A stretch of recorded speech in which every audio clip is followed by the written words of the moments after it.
የ2020 አስቂኝ ፊልም የሆነው ወርኪት ታሪኩን የሚጀምረው ዋና ገጸ ባህሪ በሆነችው ኩዊን ላይ በማተኮር ነው። እሷም ህልሟ ወደ ሆነው የዱክ ዩኒቨርሲቲ ለመግባት ያላትን ጥብቅ እቅድ ስትተርክ ትታያለች። ኩዊን ከብቸኛ እናቷ ማሪያ ጋር የምትኖር ብልህ የሃይስኩል የመጨረሻ ዓመት ተማሪ ስትሆን ህይወቷን በሙሉ ያዋለችው ፍጹም የሆነ ሲቪ በመገንባት ለዱክ ዩኒቨርሲቲ ተቀባይነትን ለማግኘት እንደሆነ እንረዳለን። የቅርብ ጓደኛዋ ጃስሚን ዳንስን ሙያዋ ለማድረግ ልምምድ በምታደርግበት ወቅት ኩዊን በበኩሏ የቃለ መጠይቅ አድራጊዎችን ለማስደመም በመፈለግ በሲቪዋ ላይ ያሉትን ሁሉንም መስፈርቶች ለማሟላት በብዙ ቦታዎች ትሰማራለች። በብልህነቷና በተለየ ባህሪዋ የተነሳም በግዛቱ ሁሉ ታዋቂ በሆነውና ለዓመታት በተከታታይ የወርኪት ውድድሮችን ባሸነፈው ተንደርበርድስ በተሰኘው የትምህርት ቤቱ የዳንስ ቡድን ውስጥ በቴክኒክ ዳይሬክተርነት ትሰራለች። ነገር ግን አንድ ቀን ቡድኑ ለመጪው ውድድር ልምምድ በሚሰራበት ወቅት ኩዊን ሳታስበው ቡናዋን በመቆጣጠሪያ ፓነሉ ላይ በማፍሰሷ በመድረክ ላይ እሳት እንዲነሳ በማድረግ የቀጥታ ትርኢታቸውን ታበላሽባቸዋለች። በዚህም ምክንያት ትዕቢተኛው የቡድኑ መሪ ጁሊያርድ ምንም እንኳ ኩዊን ለስህተቷ ይቅርታ ብትጠይቅም ሊሰማት ፈቃደኛ ሳይሆን ከነበራት ቦታ ያባረራታል። ከዚህ ክስተት ማግስት ኩዊን ለዱክ ዩኒቨርሲቲ የመግቢያ ቃለ መጠይቅ ላይ ትገኛለች። አባቷ በተመሳሳይ ዩኒቨርሲቲ የተማረ በመሆኑና በተለያዩ ጊዜያት ወደዚያ ይዟት ስለሚሄድ ከቦታው ጋር ልዩ የሆነ ስሜት አላት። ምንም እንኳን የኩዊን ሲቪና ውጤቷ እንከን የለሽ ቢሆንም ቃለ መጠይቅ አድራጊዋ ቬሮኒካ ሰነዶቿ ከሌሎች አመልካቾች ጋር ተመሳሳይ እንደሆኑ በመግለጽ የመግባት እድሏ በጣም ዝቅተኛ እንደሆነ ትነግራታለች። ቬሮኒካም በተጨማሪ ዩኒቨርሲቲው ጥሩ የትምህርት ውጤት ያለው ተማሪ ብቻ ሳይሆን ከተለመደው ወጣ ብላ የምታስብና ሁሉን አቀፍ የሆነች ተማሪ እንደሚፈልግ በማስረዳት ተስፋዋን ታጨልምባታለች። ወደ ዱክ ዩኒቨርሲቲ ለመግባት ባላት ከፍተኛ ፍላጎት የተነሳ ኩዊን የታዋቂው የዳንስ ቡድን የተንደርበርድስ አባል እንደሆነች ለቃለ መጠይቅ አድራጊዋ ቬሮኒካ በመዋሸቷ ቬሮኒካ በሁኔታው እጅግ በመደነቅ በሚመጣው የወርኪት ውድድር ላይ ከቡድኑ ጋር የምታደርገውን ትርኢት ካየች በኋላ በመግቢያ ሂደቱ እንደምትረዳት ቃል ትገባላታለች። ኩዊንም ከቃለ መጠይቅ ክፍሉ ከወጣች በኋላ እናቷ ማሪያ ስትጠብቃት ታገኛለች። ለእናቷም ቃለ መጠይቁ ጥሩ እንደነበርና ዩኒቨርሲቲውን የመቀላቀል ትልቅ እድል እንዳላት በመንገር ሌላ ውሸት ትጨምራለች።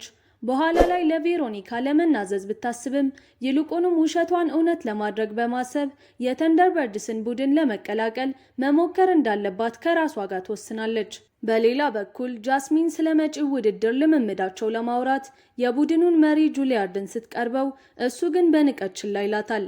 በዚህም የውርደት ስሜት የተሰማት ጃስሚን ለዳንስ ውድድር ከሞገተችው በኋላ በሚያደርጉት ፍልሚያ በብዙ ተመልካቾች ፊት ትሸነፋለች። ይህንን ክስተት ስትመለከት የነበረችው ኩዊን ጃስሚንን ቀርባ የተንደርበርድስ ቡድን አባል እንድትሆን ዳንስ እንድታስተምራት ትጠይቃታለች።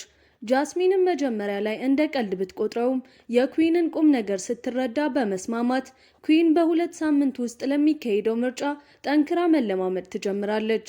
ጃስሚን ለኩዊን የዳንስ እንቅስቃሴዎችን በምታስተምራት ወቅት ኩዊን እንዴት መደነስ እንዳለባት ትንሽ እንኳን እንደማታውቅ እንገነዘባለን። ይህም ሆኖ ግን የተቻላትን ለማድረግ ከሞከረች በኋላ አዲስ ዳንሰኞች በሚመረጡበት ቀን ግን በፍርሃት በመዋጥ የተለማመደቻቸውን ዳንሶች በሙሉ ትረሳለች። በዚህም በጁሊያርድና በሌሎች የተንደርበርድስ አባላት ፊት ትዋረዳለች። ጁሊያርድም ኩዊንን ለቡድኑ ከመምረጥ ይልቅ በስድብ በማንቋሸሽ የራሷን የዳንስ ቡድን ጀምራ ለዩኒቨርሲቲው እንድታመለክት በምጸት ሐሳብ ይሰጣታል። የሚገርመው ኩዊን የምጸት ምክሩን በቁም ነገር በመውሰድ ወዲያውኑ ጃስሚንን ቀርባ የራሳቸውን የዳንስ ቡድን እንዲፈጥሩ እንድትረዳት ታሳምናታለች። ጃስሚን ከተስማማችና የተንደርበርድስን ቡድን ከለቀቀች በኋላ ግን ከኒውዮርክ የዳንስ አካዳሚ አንድ መልማይ በውድድሩ ላይ እንደሚገኝ ስታውቅ ትልቅ ስህተት እንደሰራች በመረዳት ውሳኔዋን እንደገና እንድታጤን ትገደዳለች። በታላቅ ትጋትና ቁርጠኝነት ኩዊን ሁሉንም አስፈላጊ ጥናቶች ካደረገች በኋላ ለአዲሱ ቡድኗ አባል ሊሆኑ የሚችሉ የዳንሰኞችን ዝርዝር ይዛ ትመጣለች።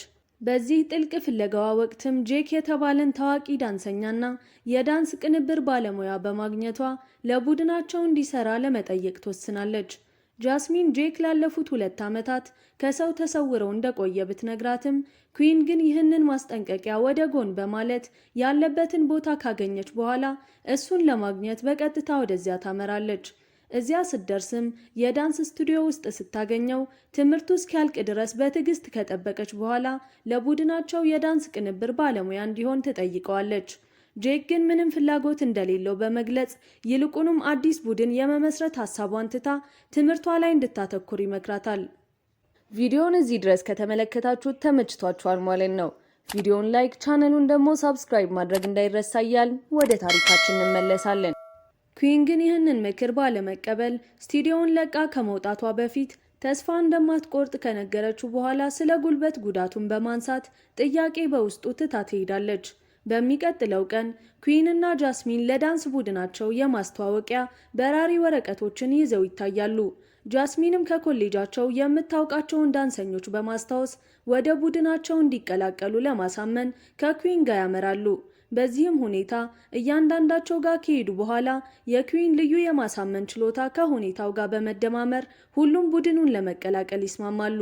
በኋላም ኩዊን ተስፋ ባለመቁረጥ ወደ ጄክ ስቱዲዮ በመመለስ እሱን ለማግኘት እንደ አዲስ ስልት በህፃናት የዳንስ ክፍል ውስጥ ራሷን አስመዝግባ ልምምድ ትጀምራለች።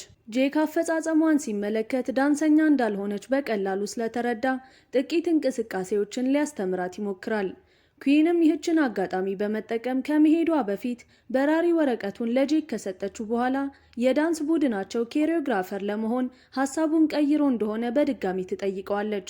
በቀጣዩ ትዕይንት ኩዊን ካሰባሰበችው ቡድን ጋር በአትክልት ስፍራ ውስጥ ቆማ ትታያለች።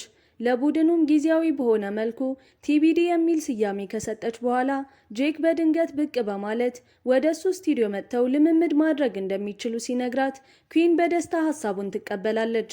ወደ ጄክ ስቱዲዮ ሄደው ልምምድ ሲጀምሩ ግን የዳንስ እንቅስቃሴያቸው እጅግ ደካማና የተዘበራረቀ ይሆናል። የቡድኑን ተስፋ ቢስ የሚመስል ሁኔታ ከተመለከተ በኋላ ጄክ በመጨረሻ ለወርኪት ውድድር የቡድኑ ኮሪዮግራፈር ለመሆን ይስማማል። ነገር ግን ይህ የሚሆነው ለውድድሩ ማለፍ ከቻሉ ብቻ እንደሆነ እንደ ቅድመ ሁኔታ በማስቀመጥ ውሳኔውን ያሳውቃቸዋል። በሚቀጥለው ቀን ቲቢዲ የተባለው የዳንስ ቡድን ስለ ዳንሳቸው የውጭ ሰው አስተያየት ለማግኘት በመፈለጉ አንድ አዛውንት በታዳሚነት ያስቀምጣል።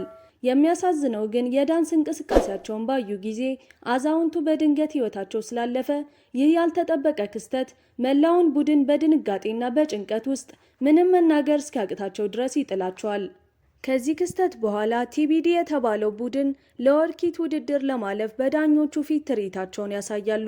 ምንም እንኳን ዳንሳቸው እጅግ አስከፊ ቢሆንም ባልታወቀ ምክንያት ግን ለትልቁ የዳንስ ውድድር ወርኪት ያልፋሉ። ከውድድሩ መልስ ኩዊን ከጄክ ጋር ካፌ ውስጥ በመገናኘት ለወርኪት እንደተመረጡ ስትነግረው ጄክ ውድድሩን ማሸነፍ ከፈለጉ በጣም ጠንክረው መስራት እንዳለባቸው በማስጠንቀቅ ያስገነዝባታል። በኋላም ከካፌው ወጥተው ለእግር ጉዞ ላይ ያሉ ኩዊን ይህን ያህል ጎበዝ ዳንሰኛ ሆኖ ሳለ ለምን ዳንስ እንዳቆመ ትጠይቀዋለች። እሱም በደረሰበት የጉልበት ጉዳት ምክንያት ከዳንስ ዓለም ለመውጣት መገደዱን ይመልስላታል። ከዚህ መልስ በኋላ ጄክ ዳንሷን እንዴት ማሻሻል እንደምትችል አንዳንድ ምክሮችን ከሰጣት በኋላ ሐሳቡን በተግባር ለማሳየት በጎዳናው ላይ ጭፈራ በማሳየት እንቅስቃሴዎቹንም ያሳያታል። ኩዊን ጄክ ሲጨፍር ስታይ እሷም ያለ ምንም ልፋት መደነስ እንደምትችል ትገነዘባለች። በመሆኑም በጄክ መሪነት የሙዚቃና የዳንስን ቋንቋ መረዳት ከጀመረችበት ቅጽበት አንስቶ በሄደችበት ቦታ ሁሉ በደስታ መደነስ ትጀምራለች። ከጥቂት ቀናት በኋላ ቲቢዲ የጄክን ስቱዲዮ ለመጎብኘት ሲመጡ ተቀናቃኛቸው ጁሊያርድ ቲቢዲ ስቱዲዮውን በነፃ እየተጠቀሙበት እንዳለ ለጄክ አለቃ በማሳወቁ ጄክ ከስራ እንደተባረረ ይረዳሉ። በዚህም ምክንያት ቡድኑ ከእንግዲህ በስቱዲዮ ውስጥ ልምምድ ማድረግ እንደማይችል ይነገረዋል። ጄክ በዚህ ሁኔታ እጅግ ስለተበሳጨ የዳንስ ቡድኑን በንዴት ትቶ ይሄዳል። በዚህ ክስተት ክፉኛ የምትጎዳው ኩዊንም የትምህርት ውጤቷ በከፍተኛ ሁኔታ መቀነስ ይጀምራል። በማግስቱ ጠዋት የኩዊን የዱክ ዩኒቨርሲቲ ህልም የተመሰረተባት ቬሮኒካ ከምዝገባ ኮሚቴው ለመልቀቅ መወሰኗን የሚገልጽ ልብ ሰባሪ ኢሜይል ይደርሳታል። በዚህም የተነሳ በድንጋጤ ወደ ስልኳ በመሄድ ይህንን የዳንስ ቡድን ያቋቋመችው ለኮሌጁ ማመልከቻዋ ተጨማሪ ነጥብ ለማግኘት ብቻ መሆኑን በመግለጽ ቬሮኒካ ሐሳቧን እንድትቀይር ትማጸናታለች። ነገር ግን ቬሮኒካ ምንም ልትሰማት ፈቃደኛ ሳትሆን ስልኩን ጆሮዋ ላይ ትዘጋዋለች። ከጥቂት ጊዜ በኋላ እናቷ ማሪያ የኩዊን የትምህርት ውጤት መውረዱን በማንሳት ከትምህርቷ ይልቅ ለዳንስ ቅድሚያ በመስጠቷ በከፍተኛ ሁኔታ ትቆጣታለች። ኩዊን የዳንስ ቡድኑ ለዱክ ዩኒቨርሲቲ መግቢያዋ ወሳኝ መሆኑን በማስረዳት ራሷን ለመከላከል ብትሞክርም እናቷ ግን ይህንን እንደ በቂ ምክንያት ላለመቀበል ትወስናለች። በመሆኑም በእናቷ ግፊትና በገጠማት ተስፋ መቁረጥ ተገፋፍታ ህልሟን የሰዋችለትን የዳንስ ቡድን በመተው በትምህርቷ ላይ ብቻ ለማተኮር ትወስናለች። ውሳኔዋን ተከትላም ወደ ጃስሚን በመሄድ የትምህርት ውጤቷን ማሻሻል ስላለባት ከቡድኑ ለመልቀቅ እንደተገደደች ትነግራታለች። ይህንን የምትሰማው ጃስሚን ግን ይህንን አዲስ ቡድን ለመቀላቀል ስትል የቀድሞ ቡድኗን ዘንደርበርድስን ከድታ እንደመጣች በማስታወስ በከፍተኛ ንዴትና ክህደት በተሞላ ስሜት ትቆጣታለች። ጃስሚን ይህንን ስሜቷን በቁጣ ብትገልጽላትም ኩዊን ግን ጀርባዋን በመስጠት የቡድን አጋሮቿን በዚያው ጥላቸው ትሄዳለች። በሚቀጥለው ትዕይንት ኩዊን ከጄክ ጋር ትገናኛለች። እሱም ቡድኗን አንጠልጥሎ በመሄዱ ይቅርታ ይጠይቃታል። ጄክ ኩዊን ቡድኑን እንደተወች ሲረዳ ቡድኑ እንዳይፈርስና እሱም ለቡድኑ የዳንስ ቅንብር ለመስራት ዝግጁ መሆኑን ቢነግራትም ኩዊን ግን ችላ ብላ ጥላው ትሄዳለች። ቀናትን እየወለዱ ሲሄዱ የዳንስ ቡድኗን በተመለከተ የሚመላለስባት ሀሳብ እረፍት ስለነሳት ኩዊን በትምህርቷ ላይ ማተኮር ተስኗት ትሰናከላለች። በዚህ ሁሉ መካከል ጃስሚን ወደ ቀድሞ የዳንስ ቡድኗ ዘንደርበርድስ በመመለስ ከነሱ ጋር የጋራ ልምምድ ትጀምራለች። በማግስቱ ኩዊን በአረጋውያን መጦሪያ ማዕከል ውስጥ በአዛውንቶች ተከባ ሳለች በወጣትነቷ ታዋቂ ዳንሰኛ ከነበረች አንዲት አዛውንት ጋር ወግ ትጀምራለች። ከእሳቸው በሚፈሱላት አበረታች ቃላት አዲስ መነሳሳት በማግኘትም በቁርጠኝነት ዳግም ለመደነስ ከወሰነች በኋላ በአቅራቢያዋ ወደሚገኝ ቤተ መጻሕፍት ታመራለች። በቤተ መጻሕፍቱ ውስጥም በቀስታ መደነስ ስትጀምር በቦታው የነበሩ ሰዎች ሁሉ በአድናቆት እሷን መመልከት ይጀምራሉ። በዚህ በተሰማት ከፍተኛ ደስታ ተሞልታ አዲሱ እንቅስቃሴዋን ለጄክ ለማሳየት በቀጥታ ወደ እሱ ታቀናለች። እሱም በዳንሷ ከመደመሙም በላይ ሙዚቃውን በልቧ መስማት እንደጀመረች በመረዳት ይደሰታል። በዚህ አዲስ መንፈስ ተነሳስታ በማግስቱ ከቲቢዲ ቡድን ጋር በመገናኘት ከልብ ይቅርታ ትጠይቃለች።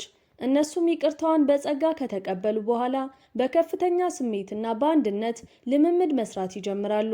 በክፍለ ጊዜያቸውም የእያንዳንዳቸው ልዩ የዳንስ ስልት በመማማርና በማቀናጀት በሚቀጥሉት 2 ወራት ውስጥ የቡድኑ ብቃት በሚያስደንቅ ሁኔታ ይሻሻላል። በቡድኗ የረካችው ኩዊንም ከጃስሚን ጋር ተገናኝታ ቡድኑን ድጋሚ እንድትቀላቀል ብትጠይቃትም ጃስሚን ግን ምንም ሳትናገር በዝምታ ትሄዳለች። ነገር ግን ከተንደርበርድስ ጋር ለልምምድ በምትመለስበት ወቅት ከቡድኑ መሪ ከጁሊያርድ ጋር ከፍተኛ ጸብ ውስጥ በመግባቷ በብስጭት ተንደርበርድስን ትታ ወደ ቲቢዲ ትመለሳለች። በመጨረሻም የውድድሩ ቀን ሲደርስ ኩዊን ጠዋት ላይ አርፍዳ በመንቃቷ ሌሎቹ የቡድኑ አባላት በሙሉ በውድድሩ ቦታ ላይ ተሰብስበው ሲጠብቋት፣ እሷ ግን ቤት ውስጥ ብቻዋን ትቀራለች። በተጨማሪም እናቷ ማሪያ ወደ ውድድሩ ልትሄድ መሆኑን ስታውቅ ልታስቆማት ትሞክራለች። ኩዊን ግን በሆነ መንገድ የመኪናውን ቁልፍ ሰርቃ በማምለጥ ወደ ውድድሩ ቦታ ታመራለች። የውድድሩ ቦታ ላይ ስትደርስ የቡድኗ የዳንስ ትርኢት አስቀድሞ የተጀመረ ሲሆን እሷን በቀጥታ ወደ መድረክ በመሮጥ የትርኢቱ መሃል ላይ ከተቀላቀለቻቸው በኋላ በከፍተኛ ጥበብና ቅንጅት የድርሻዋን በመደነሷ ቲቢዲ ውድድሩን ያሸንፋል። ቲቢዲ ዋንጫውን ካነሳ በኋላ ከኒውዮርክ የዳንስ አካዳሚ የመጣ አንድ ፕሮፌሰር ወደ ጃስሚን በመቅረብ እንድትቀላቀላቸው ሲጋብዛት እሷን በደስታ ትስማማለች። በሌላ በኩል ቬሮኒካ ወደ ኩዊን ቀርባ አዲስ ዩኒቨርሲቲ እንደተቀላቀለች ከገለጸችላት በኋላ እንድትቀላቀላቸው ብትጠይቃትም ኩዊን ግን የምትፈልገው በህልሟ ያየችውን ዩኒቨርሲቲ ብቻ እንደሆነ ጽኑ አቋሟን ታሳያታለች። ከጥቂት ጊዜ በኋላም ተቀናቃኛቸው የነበረው ጁሊያርድ ወደ እነሱ በመምጣት ላሳዩት ጠንካራ ስራና ላገኙት ስኬት ከልብ እንኳን ደስ አላችሁ በማለት ይገልጽላቸዋል።